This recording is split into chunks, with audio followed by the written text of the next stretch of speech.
오늘 내용은 우리 5번째 재앙과 6번째 재앙입니다. 가축이 죽고 또 악성 종기가 생겨서 많은 고통을 더하게 되는 재앙입니다. 먼저 1절부터 우리 7절을 보면 5번째 재앙이 나옵니다. 가축이 죽는 재앙입니다. 여기는 지난주에도 말했듯이 지팡이가 등장을 하지 않습니다. 그리고 3절에 보면 지팡이 대신 여호와의 손이 들어있는 내 가축과 이렇게 표현하죠. 여호와의 손이 재앙을 내린다라고 말하고 있습니다. 이 여호와의 손이라고 하는 건 그냥 많이 쓰는 표현이에요. 하나님께서 이스라엘 백성을 구원하실 때 자주 쓰는 표현입니다. 옛날에도 나왔습니다. 우리 출애굽기 3장 19절에도 강한 손으로 이런 표현이 있고요. 6장 1절에도 강한 손으로, 같은 말이에요. 강한 손으로. 나중에 13장 3절에도 주의 손의 권능으로 이런 표현이 나옵니다. 그래서 이는 가끔 출애굽기 안에서도 나오고 구약 성경 안에서 하나님이 이스라엘 백성을 건질 때, 구원하실 때 자주 사용하시는 표현입니다. 그런데 이 여호와의 손이 이스라엘 백성에게는 구원의 손길이죠. 하지만 애굽 백성들에게는 심판의 손길이 됩니다. 지난주도 말씀드렸듯이 항상 심판과 구원은 동시에 일어난다고 하는 사실이죠. 여호와의 손이 이스라엘 백성에게는 구원을 하시는 손길이 되는 것이고 애굽 백성에게는 멸망을 받고 또 심판받는 그런 손길이 되는 것입니다. 그래서 그 여호와의 손으로 하나님이 지으신 가축, 하나님이 지으신 피조물을 치시는, 죽이시는 재앙인 거죠. 여기서 조금 마음에 담아야 될 게 뭐냐면 처음으로 하나님이 만드셨던 피조물 중에서 생명을 치는 재앙이라는 거예요. 하나님이 생명 주고 생명 주었던 그 피조물 중에서 그 생명을 죽이는 재앙이 오늘 5번째 재앙입니다. 이전까지는 잘 살펴보면 하나님이 직접적으로 생명을 죽이는 재앙은 없었습니다. 간접적인 거였죠. 하나님이 주셨던 피조물들을 활용해서 심판하는 그런 재앙들이었죠. 주어졌던 물이 피로 변한다거나 나일강에서 개구리가 올라온다거나 뒷걸이 이가 된다거나 이런 것들은 하나님이 주셨던 그 피조물들을 활용해서 고통을 주고 어려움을 주는 그런 재앙이었습니다. 하지만 우리 5번째 재앙은 생명을 죽이는, 하나님이 직접 만드셨던 그 피조물 생명을 죽이는 재앙으로 업그레이드가 되어지는 것이죠. 한마디로 재앙의 강도가 점점 높아지고 있다, 강해지고 있다라고 하는 의미입니다. 보세요. 물이 피가 되고 개구리가 올라오고 이가 발생하는 재앙에서 이제는 파리 재앙을 통해서 아예 애굽 땅이 황폐해지고 애굽 땅이 멸망으로 가는 그렇게 재앙이 자꾸 커졌죠. 오늘은 이제 그것을 떠나서 피조물 중에서 생명 있는 자가 죽는 이런 재앙으로 점점 커지게 되는. 이건 어디서도 볼 수 있냐면 요술사들의 행동을 통해서도 알 수 있습니다. 첫 번째, 두 번째 재앙은 요술사가 따라 했습니다. 세 번째 재앙은 요술사가 해보려고 했는데 안 됐죠. 그래서 뭐라고 고백했냐면 이것이 여호와의 손가락이다 이렇게 표현했죠. 여호와의 권능이다라고 한국은 표현했지만 실제로는 여호와의 손가락이다. 그래서 고백을 했어요. 이는 우리가 할 수 있는 게 아니다 라고 표현했죠. 근데 그 여호와의 손가락이 오늘은 손가락이 아니라 여호와의 손으로 등장을 하죠. 그래서 요술사들의 모습을 통해서도 재앙이 점차적으로 커지고 강도는 강해지고 있다라고 하는 것을 우리가 볼 수 있는 것입니다. 하여튼 점점 심판의 강도가 계속 높아지고 있습니다. 또 하나 우리 5번째 재앙에서 볼 수 있는 게 뭐냐면 가축을 죽이는 재앙은 애굽 신을 심판하는 재앙입니다.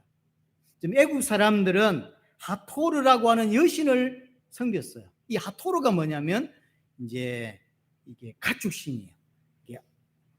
암소, 소의 모양을 하고 뿔이 달려 있고 그 다음에 신들의 어머니의 신으로 알려져 있는 신입니다. 신들도 많이 있지만 신들 여러 신이 있는데 그 신들 중에 엄마 신이에요. 그러니까 상당한 어떤 애국 사람들과 바로는 자신들의 굉장한 힘을 부여해 준다. 자신들이 고통당하고 어려울 때 자신들에게 굉장한 은혜를 또는 힘을 주는 신이다라고 믿고 있던 신이 요 신이에요. 요 신을 하나님이 죽여버리는 거죠. 그냥 고통을 당하게 하는 게 아니라 아예 죽여버리는 거죠. 그런 재앙입니다. 그러니까 하나님이 거짓 신을 이제 죽음을 통하여 심판하고 있는 내용이 오늘 내용인 것이죠. 이 땅에 모든 종교의 모든 신은 인간이 만든 신입니다. 우상이에요. 지금 애국 사람들이 또 바로가 섬기고 있는 모든 신은 실제로 존재하는 신이 아닙니다. 애굽이 만들었고 그래서 섬기는 거, 가짜 신이라는 거죠. 거짓 신입니다. 이 땅도 마찬가지죠. 이 땅에 수많은 종교가 있고 그 수많은 종교에서 믿는 신은 다 거짓 신이고 가짜 신이고 그게 우상입니다. 그래서 이 신의 재앙을 통해서 뭘 우리에게 가르쳐 주죠? 여호와 하나님만이 참신이다. 그 여호와 하나님이 이 땅을 만드신 창조주다. 그 여호와 하나님이 참된 신이다라는 것을 이런 신의 심판을 통하여 보여주는 것이죠. 오늘 저와 여러분들은 이 설교를 통해서 정말로 여호와만이 하나님이시고 여호와만이 인간이 믿어야 될 참된 신이다라는 사실을 깨닫는 것이고, 그 참된 하나님을 어떻게 만날 수 있냐면 모세가 중보자로 서서 이스라엘 백성들이 하나님을 깨닫게 되죠. 마찬가지로 모세는 그림자입니다. 예수 그리스도를 통하여, 그 중보자이신 예수 그리스도를 통하여 하나님을 알고 하나님을 만나고 하나님을 아버지로 섬길 수 있게 되는 것이죠. 그래서 지금 애굽 사람들에게 보여주는 거예요. 또한 이스라엘 백성들에게도 보여주는 것입니다. 전부 가짜신이다. 너희들이 만든 신이다 라고 하고 있는 것이죠. 그래서 우상의 거짓됨을 폭로합니다. 참 안타까운 것은 이게 한번 딱 빠지면 이게 쉽지가 않은가 봐요. 가짜신인데 그걸 진짜라고 믿는 거예요. 진짜 신은 그래서 못 믿는 거죠.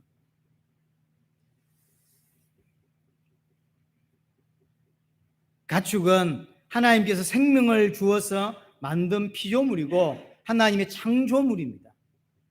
그런데 그 가축을, 그 창조물을 하나님이 죽여버리는 거예요. 이 어떤 의미가 있냐면 역창조. 하나님이 창조해 가시는 그것을 멈추시고 창조를 거두어 가시는 재앙이 또 이게 다섯 번째 재앙인 거죠. 지금 재앙은 대부분 그렇습니다. 그들이 창조주 하나님을 거역하니까, 창조주 하나님 필요 없다고 하니까 하나님이 오케이 그럼 창조를 거둬버리는 거죠. 그래서 생명을 주었는데 생명 필요 없다고 하니까 하나님이 가축을 죽여버리는 것이죠. 그래서 창조를 거두시는, 그래서 창조를 거두시면 어떤 일이 일어나는지, 하나님이 은혜를 베풀고 있는데 은혜를 거두어 가버리면 어떤 일이 벌어지는지를 보여주는 거죠. 어떤 일이 벌어집니까? 그게 재앙이고 그게 죽음이에요. 하나님이 우리에게 은혜를 베풀어주던 은혜를 가져가 버리면 어떤 일이 벌어지냐면 죽음밖에 안 남습니다. 우리에게 보여주고 또 애굽 백성들에게 보여주고 있는 것입니다. 특별히 4절을 좀 볼 필요가 있는데요. 여호와께서 이스라엘 가축과 애굽의 가축을 구별하리니, 이는 지난주부터 나왔던 거죠. 하나님이 애굽 땅과 이스라엘 땅을 구별하셨고 이스라엘 백성과 애굽 백성을 구별하시죠. 오늘 재앙에서도 마찬가지입니다. 구별하십니다.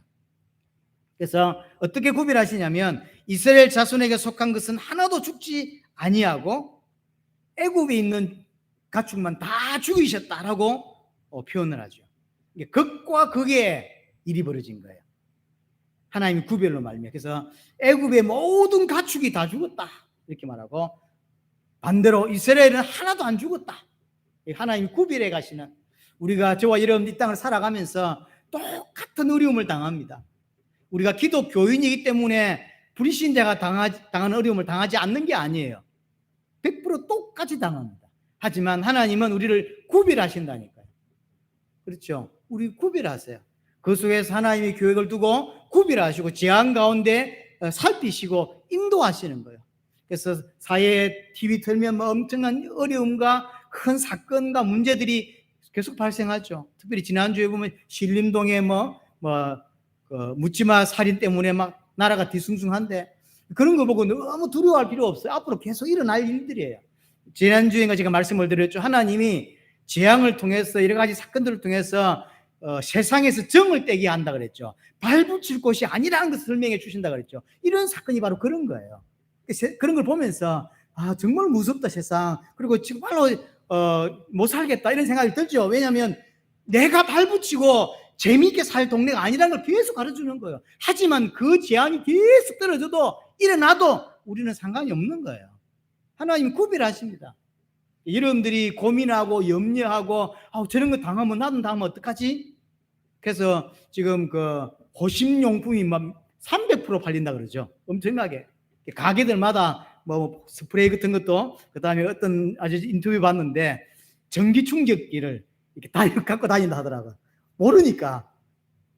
어떤 아저씨는 3단 봉을 사서 걸어놨대요. 혹시나 그런 애들 칼 들고 들어오면 어쨌든 싸워야 될 거니까. 그렇게 일어나지만 그건 우리에게 주시는 어떤 사인인 거예요. 세상이 내가 살 동네가 아니다. 그러면 하나님이 잠시 보내기 때문에 잠시 살고 우리는 우리 완전한 소망, 새하늘과 새 땅을 바라보며 살자는 걸 메시지인 거죠. 그래서 세상을 함부로 살란 말이 아니에요. 세상 살면서 세상이 어떤 곳인지 정확히 보라는 거죠. 내가 발붙일 동네가 아니다. 임시로 살다가 갈 거다. 그래서 모든 소망을 여기에 두는 게 아니라 저 하늘에 두는 것이죠. 그게 신자다라는 걸 보여주는 것이죠. 오늘 재앙도 사실은 마찬가지입니다. 하나님이 재앙을 거두가시니까 어떤 일이 벌어지냐면 그 은혜를 거두가시니까 죽음밖에 남는 게 없고 특별히 구별하시는 거예요. 그래서 극과 극의 일이 벌어졌죠. 엄청난 재앙이 떨어졌는데 이스라엘은 괜찮고 애굽은 그것 때문에 다 죽는 거죠. 지금 이 세상에 수많은 문제들과 고통들이 따라옵니다. 하지만 그 속에서 우리는 하나님 우리를 구별하신다니까요. 그래서 뭐 하시냐면 전 세계 여호와 하나님만이 하나님이다 라는 사실을 알릴 수 있도록 우리를 구별하신다니까요. 너무 염려 안 하셔도 됩니다.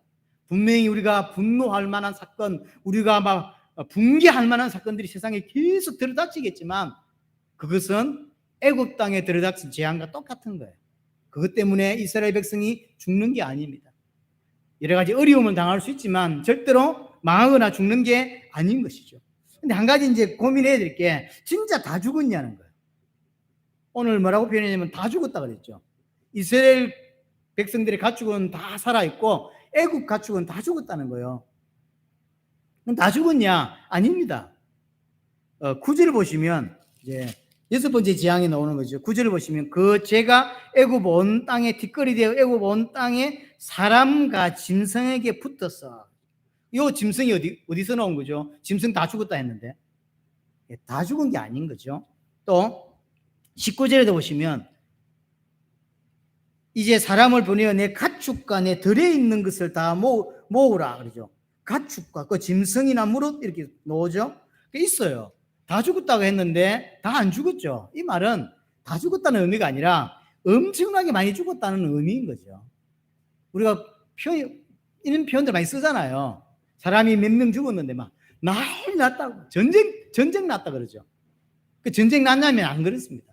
차가 부딪혔는데 그래서 사람이 다쳐서 병원 갔는데 그게 부딪히는 모습을 보거나 소리만 들은 사람은 전쟁 났다고 이야기하죠. 전쟁 난 게 아니죠. 똑같은 거죠. 다 죽었다라는 표현은 모세가 썼는데 이 말은 다 죽은 게 아니라 엄청나게 죽었다, 많이 죽었다라고 하는 의미인 것이죠. 얼마나 많이 죽었냐면 애국 사람들이 이게 재앙이다라고 느낄 만큼 많이 죽은 거죠. 재앙이 맞구나. 결국 이런 사건이 이제 계속 쌓이면서 나중에 보면요, 애국 사람들이 모세가 하는 말을 하나님의 말씀으로 듣기 시작합니다. 그만큼 죽은 거예요. 애국 사람들이 생각할 때 하나님이 엄청난 재앙을 내렸다라고 느낄 만큼 가축이 다 죽은 거죠. 그만큼 죽은 거죠. 자, 그래서 이 소식을 이제 바로가 들은 거죠. 7절에 보시면 바로가 사람을 보내어 본즉 이스라엘 가축은 하나도 죽지 아니하였더라. 그러니까 애굽은 이 난리가 났는데 그 애굽 안에 고센 땅, 이스라엘 백성이 사는 땅에 가축은 안 죽었다라는 걸 이제 알게 된 거죠. 그래서 사람을 보내서 이제 확인을 하게 됩니다. 이 7절의 내용이 사실은 굉장히 재미있는 내용이에요. 하나의 말씀들 하나도 죽지 않음을 봤는데 여기 히브리어 성경에는 어떻게 되냐면 바로가 사람을 보내어라고 되어 있지만 사람을이라는 단어가 없어요. 바로가 보내어라고 되어 있어요. 목적어가 빠진 거죠. 이게 언어 유희입니다. 성경을 우리 창세기부터 쭉 보고 있지만 언어 유희가 굉장히 많죠. 아담이라고 하는 첫사람 아담도 언어 유희적인 표현이거든요. 아담, 아담아라고 하는 땅, 그래서 아담아의 아파르, 그 아파르에서 사람이 됐죠. 그래서 아담이라고 하는 단어가, 사람이라고 하는 단어가 땅에서, 흙에서 나온 단어거든요. 이게 언어 유희예요. 근데 이런 게 많이 있었죠. 이것도 언어 유희입니다. 성경에 이게 참 많습니다. 이게 뭔 말이냐면 하나님이 내 백성을 보내라 라고 했죠. 그러니까 이 보내란 단어가 샬라흐예요. 샬라흐. 그러니까 하나님이 내 백성을 샬라흐 해라 라고 하니까 바로가 샬라흐 했다는 거예요. 예, 샬라흐 하긴 했어요. 보내긴 보냈는데 누구를 보냈냐면 신하를 보내서 고센 땅에 가축은 안 죽었는지를 본 거죠. 이 언어 유희인 거죠. 하나님이 내 백성을 보내라 라고 하니까 바로가 샬라흐 했다. 그러니까 우리는 원래 성경에는 사람이라는 목적어가 없었지만 번역할 때 그럼 사람을 보냈지 뭐 개를 보냈겠어요 어디? 그러니까 사람을이라고 하는 목적어를 우리가 집어넣은 거죠. 원래 성경에는 없습니다. 그래서 바로가 보내어라고 되어 있어요. 이게 이제 이렇게 말하면 언어 유희인데 자기 신하를 보내서 고센 땅을 본 거죠. 그랬더니 하나도 안 죽었다라는 걸 확인하게 된 거죠. 여기서 뭘 보여주냐면 이 샬라라고 하는 이 보내다라는 단어를 통해서 바로가 하나님의 말씀을 듣고도 순종하지 않고 있다라고 하는 걸 보여주는 거죠. 둘이를 대조시키는 거예요. 보내야 돼요. 그래서 보냈다니까. 하지만 백성을 보내야 되는데 신하를 보낸 거죠. 보낸 건 맞지만 이걸 두 개를 비교시키고 있죠. 대조시키고 있죠. 하지만 진짜로 보낸 게 아니란 말이죠. 그래서 똑같이 말하는 대로 한 것 같지만 불순종하고 있다라는 걸 말하고 있는 거죠. 결국 이건 뭘 의미하는 거냐면 참으로 바로가 어리석다라는 걸 보여줘요. 어리석다. 애굽 백성에 속해 있는 가축들은 엄청나게 죽고 이스라엘에게 속한 가축은 거의 하나도 죽지 않았다는 걸 봤으면 어떻게 해야 됐습니까? 돌이켜야죠. 그리고 안 죽으려면 진짜 자신이 살려면 애굽을 살리려면 이스라엘 백성을 보내야죠. 그럼에도 불구하고 안 보냅니다. 이게 바로의 어리석음이죠. 바로는 완강하여져서 안 보낸다는 거죠. 계속 재앙 떨어질 건데 그럼 다 죽을 건데 그래서 안 보내는 거예요. 이게 인간의 죄성이고 이게 바로의 어리석음입니다. 세상을 살면서 정말로 세상은 소망이 없는 게 맞구나. 그리고 세상에 그렇게 된 이유가 죄 때문이고 인간이 하나님께 단절된 게 맞구나 라고 하는 답이 나오면 하나님께 무릎 꿇어야 되잖아요. 안 꿇는다니까요. 알겠는데 안 꿇어요. 성경 읽고 이게 맞다라는 생각이 든다고 그런 사람이 있습니다. 성경을 읽고 또는 설교를 들으면서 이게 맞구나라는 생각 들지만 그렇다고 해서 믿는 게 아니에요. 안 믿어요. 믿는 것과 이해하는 건 또 달라요. 신학 박사 중에서 성경을 얼마나 잘 알겠으면 신학 박사니까. 그런데 신학 박사들 중에서 성경을 이제 하나님을 안 믿는 거죠. 그런 사람들이 많습니다. 믿으라고 줬더니 믿지는 않고 지 생각에 사로잡혀서 안 믿는 거죠. 바로가 그런 사람이에요. 참으로 어리석은 사람. 재앙이 계속 떨어지면서 이게 하나님의 능력이고 하나님의 손이다라는 걸 봤어요. 그것도 모세의 말대로 고센 땅에는 하나도 재앙이 안 떨어졌는데 우리 땅만 떨어졌구나 하긴 했잖아요. 이게 하나님의 능력이 맞구나라고 하긴 했다고 요수 사도도 말해줬고 그러면 살아야 될 거 아니요. 믿기 이전에 살아야 될 거 아니요. 그러면 이스라엘 백성을 보내야지. 다 죽기 전에. 그래도 안 보내. 끝까지 완전 망할 때까지 안 보냅니다. 이게 바로입니다. 얼마나 어리석은지 모릅니다. 결국은 보내지 않고 나중에 다 망하는 거죠. 자, 8절부터 두 번째 재앙이 여섯 번째 재앙인 악성종기 재앙입니다. 지난주에 말했듯이 세 번의 사이클이 오고 사이클 항상 첫 번째는 하나님의 경고, 그 다음에 시간, 그 다음에 모세가 바로 앞에 섰다라고 하는 이런 표현들이 등장하고, 마지막 세 번째 재앙에는 항상 예고라든가 경고라든가 모세라든가 시간이라든가 이런 거 전혀 예고 없이 막바로 재앙이 들이닥친다고 했죠. 오늘 여섯 번째 재앙이 두 번째 사이클의 마지막 재앙이잖아요. 그대로 그냥 읽어보시면 알지만 아무것도 없어요. 그냥 재앙이 막바로 들이닥쳐 버리죠. 그런 장면을 보여주고 있고요. 내용은 뭐냐면 8절에 여호와께서 모세와 아론에게 이르시되 너희는 하덕의 제 두 움큼을 가지고 모세가 바로의 목전에 하늘을 향하여 날리라. 9절에 그 재가 애굽 온 땅에 티끌이 되어 애굽 온 땅에 사람과 짐승에게 붙어서 악성 종기가 생길 것이다 라고 이야기합니다. 이것이 이제 여섯 번째 재앙이죠. 두 재를 하늘에 날렸더니 그 재가 티끌이 되었고, 그래서 모든 짐승에게, 살아남은 짐승에게, 사람에게 악성 종기가 되어져서 엄청난 고통을 이제 가하는 이런 부분이죠. 이것도 결국은 어떤 의미냐면 재앙의 강도가 계속 높아지고 있다는 걸 보여주는 거예요. 왜 그러냐면 처음으로 애굽 사람들에게 직접적으로 내려지는 재앙이에요. 지금까지는 간접적인 것으로 인해 고통을 받았죠. 개구리가 너무 많이 올라오니까 고통을 받았고, 이가 너무 많이 생기니까 고통을 받았어요. 하지만 그것이 애굽 사람들에게 타겟이 아니에요. 그것으로 인하여 애굽 사람이 고통을 받을 뿐이지. 하지만 오늘 여섯 번째 재앙은 타겟 자체가 애굽 사람들이에요. 타겟 자체가. 그래서 처음으로 하나님이 애굽 사람들에게 정조준해서 이제 타겟이 된 거죠. 정조준해서 이제 재앙을 내린 거죠. 이게 처음인 거죠. 점점 계속, 지금까지는 애굽 사람들을 직접 건든 재앙은 없었습니다. 간접으로만 해도 엄청난 고통이, 이를 만들어 놨더니 그것 때문에 얼마나 고통을 당하겠어요. 그렇잖아요. 이게 똑같은 거죠. 이 여섯 번째 재앙은 남아있는 가축들, 짐승들 뿐만 아니라 아예 애굽 사람들에게 직접 달라붙어서 악성 종기가 되는 이제 재앙인 것이죠. 어느 정도 이게 고통이 심했냐라고 11절을 보시면 요술사들도 모세 앞에 서지 못했다라고 하죠.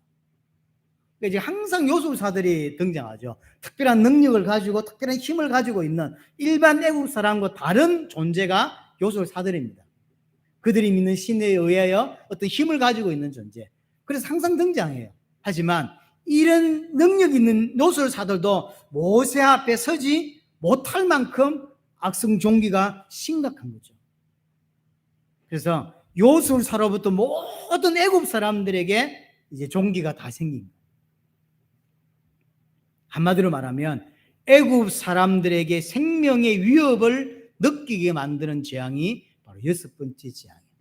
이러다가 진짜 죽겠다. 왜냐하면 타겟 자체가 하나님이 정조준을 애굽 사람들에게 딱 한 거예요. 이제는 이렇게 강도가 계속 이제 높아지고 있는 거죠. 자연물들을 활용해서 재앙을 주었을 때가 있었고, 이것이 이제 다섯 번째 재앙이 와서는 생명이 죽이는 재앙으로 발전을 했고, 이제는 아예 애굽 사람을 정조준해서 타겟이 되어져서 재앙이 내리죠. 이렇게 계속 강도가 심해지고 있는 것이죠. 나중에 이제 오늘이 두 번째 사이클의 마지막 재앙인데, 이제 다음 주에 세 번째 사이클로 넘어가죠. 이 세 번째 사이클에 가면 이제 하나님의 경고를 이제 두려워하고 무서워하는 일이 벌어지기 시작해요. 지금까지는 무시하죠. 별로 신경 쓰지 않습니다. 하지만 이제 재앙이 계속 가중되니까요, 이게 생명의 위협을 느끼고 두려운 거죠. 그래서 이제 하나님의 말씀을 경고를 두려워하는 일들이 생기게 됩니다. 자, 6번째 재앙은 어떤 성격이 또 하나가 있냐면 인과응보적인 성격을 가지고 있어요. 인과응보적인. 하덕의 죄를 가지고 악성종기가 생기겠죠. 이 하덕은 언제 나오는 거냐면 바로가 이스라엘 백성들이 남아가 태어나면 이스라엘 백성들을 죽일 때, 이스라엘 백성들을 핍박할 때, 이스라엘 백성들을 학대할 때 뭘 하죠? 벽돌을 어디에서 굽냐면 하덕에서 굽어요. 그래서 하덕은 이스라엘 백성들이 고통받는 산물인 거예요. 대표적인 거죠. 근데 그것을 가지고 하나님 이스라엘 백성들을 이제 재앙을 내리죠. 그러니까 인과응보적인 모습들이 있는 거죠. 이런 모습들이 여기만 있는 건 아니고요. 나일강 재앙도 사실은 마찬가지예요. 나일강 재앙도 보면 나일강은 원래 이스라엘 백성, 애국 백성을 풍류를 가져다 주고 축복을 가져다 주는 거였습니다. 하지만 그것이 그 나일강에 이스라엘 백성들의 남아를 다 빠져 죽였죠. 근데 그 나일강물이 피가 되고 나일강에서 개구리가 올라오는 고통을 당하고 이 최종적으로 마지막은 이스라엘 백성이 물에 빠져 죽었잖아요. 남아들이. 나중에 애굽의 군대와 바로가 어디에 빠져 죽죠? 물에 빠져 죽습니다. 그게 홍해 사건이에요. 이게 인과응보적인 게 있어요. 뭐 이런 이야기를 자세히 여러분들에게 안 드렸는데요. 재앙이 지난번 이야기를 했나요? 10가지 재앙이 아닐 수도 있다는 이야기를. 그래서 10가지 재앙이라고 우리는 믿고 있지만, 왜냐하면 성경에 10가지 재앙이라고 안 했어요. 이제 고전적으로 그냥 10가지라고 우리를 그냥 이해하고 왔을 뿐이고, 언제부턴가. 근데 신학자들 간에 약간의 자기들의 주장이 있어요. 11가지다, 12가지다. 이런 게 있는 거죠. 11가지라고 할 때 홍해 재앙을 넣습니다. 일반적으로는 그렇게 생각하실 필요는 없고요. 저는 개인적으로 의미 있다 생각해요. 왜 그러냐면 첫 재앙이 나일강 재앙이에요.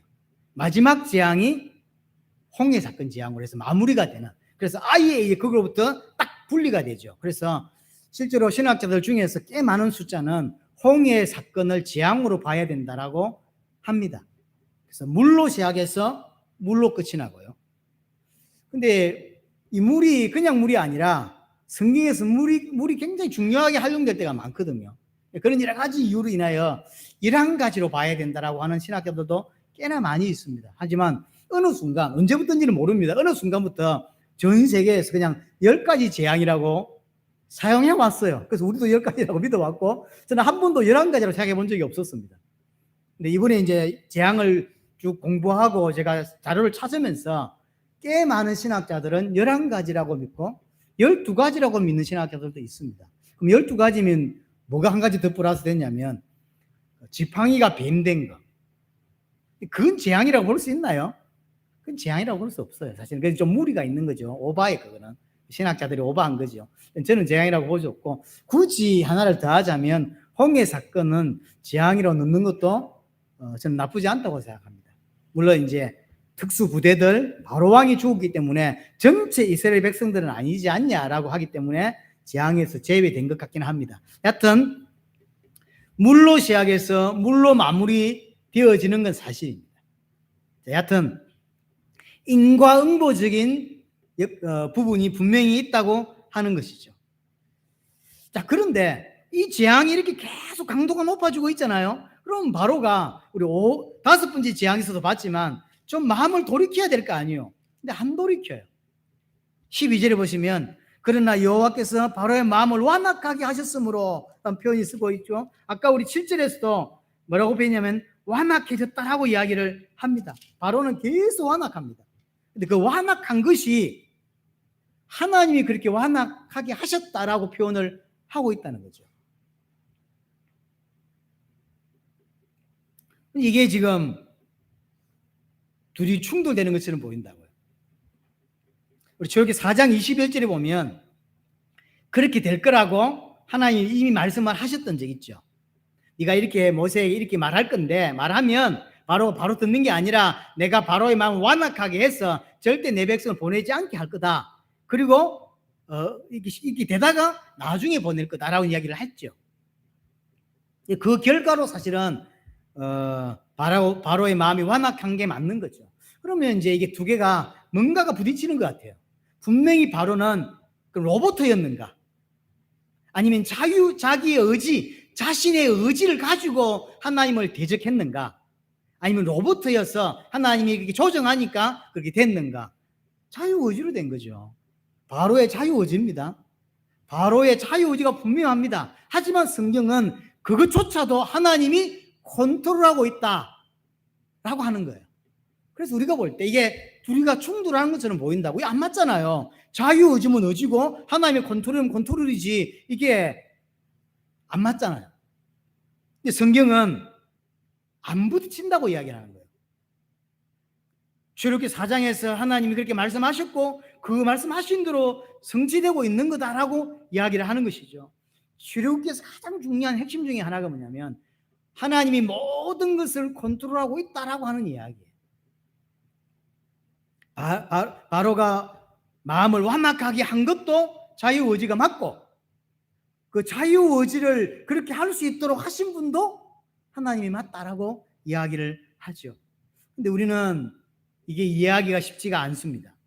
왜냐하면 서로 대립하는 것처럼 보이잖아요. 대립하는 것처럼. 하지만 성경은 두 가지를 다 동시에 사용하고 있어요. 동시에 일어나고 있다. 그래서 바로가 스스로 완악해졌고, 그 스스로 완악해질 수 있도록 하나님이 그렇게 일하셨고, 이제 우리의 문제점이 뭐냐면 내가 납득이 안 되면 안 받아들이려고 하는 게 있습니다. 오늘 본문을 통해서도 이 부분을 빨리 좀 해결해야 합니다. 우리는 내가 이해돼야 믿으려고 그래요. 이게 죄성입니다. 왜 그렇게 하냐면 내 생각이 올바르다라고 믿기 때문이에요. 그건 착각입니다. 인간은 죄인이고요. 하나님과 단절되어서 죄인이 되었을 때 어떤 결과가 왔냐면 모든 영역입니다.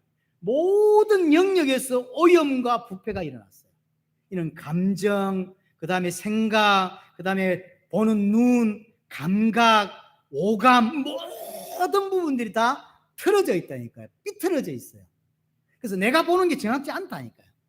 그래서 학자들이 말하기를, 왜 우리가 10맛, 무슨 맛, 근데 어떤 건 그게 실제로 그 맛이 아니라면서요.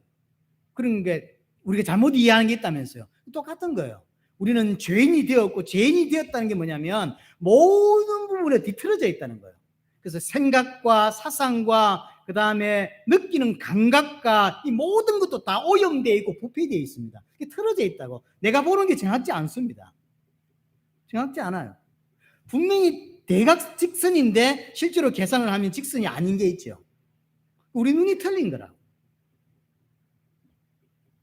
하나님만 옳고 하나님만 선하고 하나님이 하신 모든 것만이 선합니다. 하지만 인간은 내 스스로 이해가 안 되면 하나님이 틀렸다고 생각을 하는 거예요. 사실은 내가 틀린 건데, 내가 지금 잘못 보고 있는 건데도 그렇게 생각을 안 해요. 쉽게 말해 이게 뭐냐면 죄인이면서 하나님의 자리에 앉아 있는 거예요. 이게 옳고 그름이나 모든 것들은 하나님만 정확하게 볼 수 있어요. 우리는 정확하게 볼 수 없습니다. 하지만 내가 정확하게 볼 수 있다고 생각해요. 그래서 하나님이 이해돼야 믿으려고 하고, 자기 생각이 옳아야 맞다라고 인정해 주는 거죠. 틀렸습니다.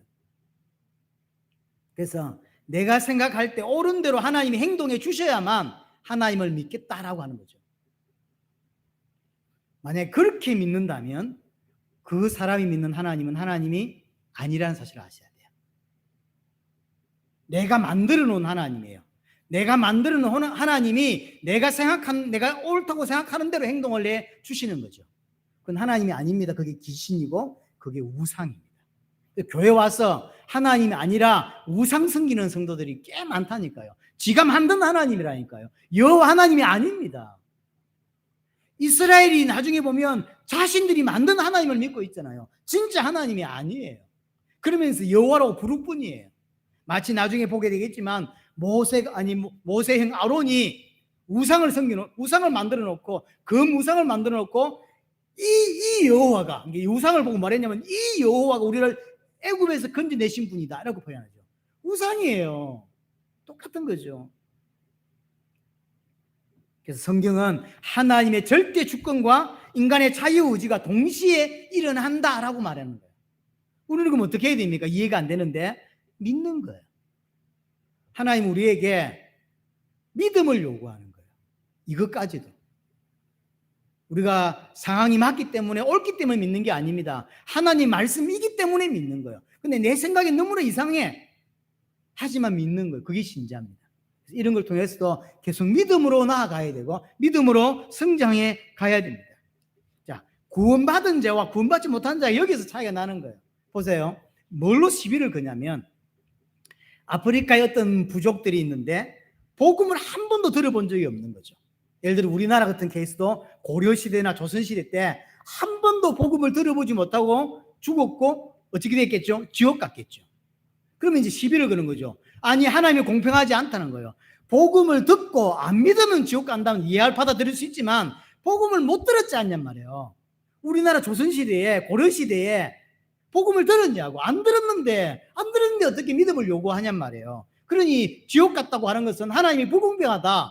즉 아프리카의 어떤 사람들은 복음을 못 들었지 않냐. 그런데 지옥 가? 그 사람이 믿음을 요구해? 말이 안 되는 거다. 하나님이 불공평하다라고 말하는 거예요. 이게 불신자입니다. 하지만 신자는 어떤지 아십니까? 신자는 내가 그런 자리에 있어야 될 사람인데 내가 복음을 들어서 내가 구원을 받았구나. 생각이 바뀌어요. 이게 신자입니다. 나도 그런 곳에서 태어나야 되는데 하나님이 나를 구원하시려고 이 땅에 태어나게 하셨구나. 나를 하나님이 저 아프리카에 태어나게 하실 수도 있었다는 이야기예요. 하지만 나를 구원하시려고 이 땅에 태어나게 하셨구나. 그것도 우리나라로 따지면 300년, 500년 전에 태어난 것도 아니라 이 시대에 복음 들을 수 있는 시대에 태어나게 하신 것은 나를 구원하시기 위해서였구나.